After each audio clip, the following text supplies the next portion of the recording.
Good evening. I am Nathaniel Israel, a junior English major from Chicago, Illinois, bringing to you my literary analysis oral presentation on the book The Reader.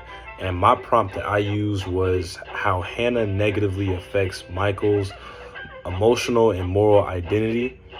And so for that, I do want to focus on three main ideas slash topic points that I touched on in my essay, which one would be how secrecy and abandonment wrap Michael's emotional development, how their unhealthy power dynamic affects his sense of self-worth, and how Hannah's past, as far as her war crimes, affect his moral compass as a whole. So first, the secrecy and abandonment portion is what I touched on in the earlier part of my essay. So the main idea there is how sort of isolation and secrecy wrap Michael's emotional development and create long-term scars for him. So we see at the beginning of the relationship, Hannah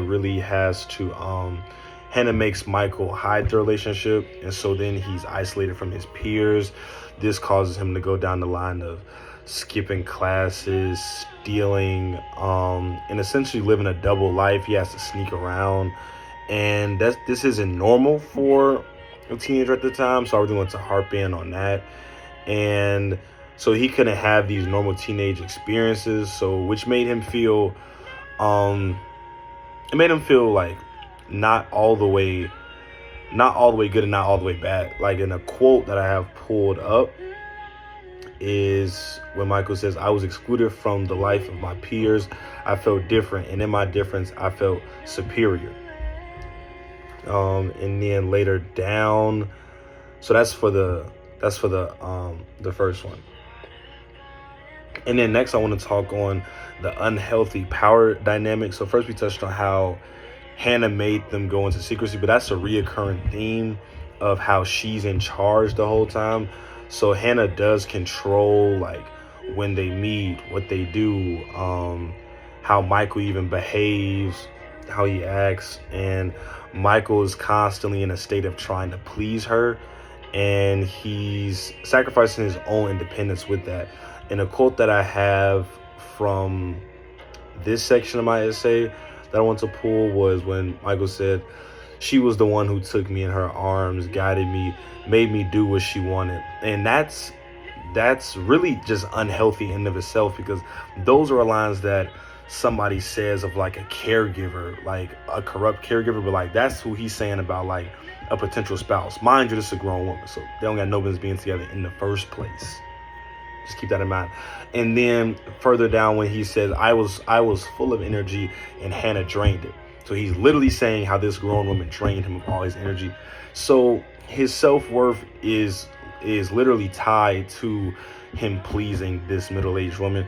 And really that was the main idea, or even just a little bit more of that, like, was to be like the early lessons in love based on obedience, and the submission create patterns that he later will repeat later in his life.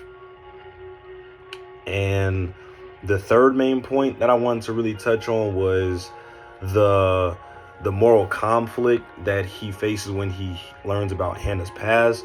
So when he learns about that she was a Nazi sympathizer and that she has war crimes, when he's hearing about her trial, he's conflicted because Michael knows that Hannah can't read, and so, but the rest of the audience that is inside the court does not know this. So he has information that could potentially get her off with a lighter sentence, but he does still think that she was wrong. But he's conflicted, because he's still a young adult at this time.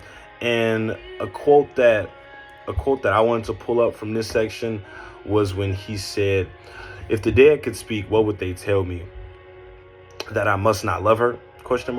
And the main idea that I want to really pull together is how he struggles to reconcile love with his moral responsibility.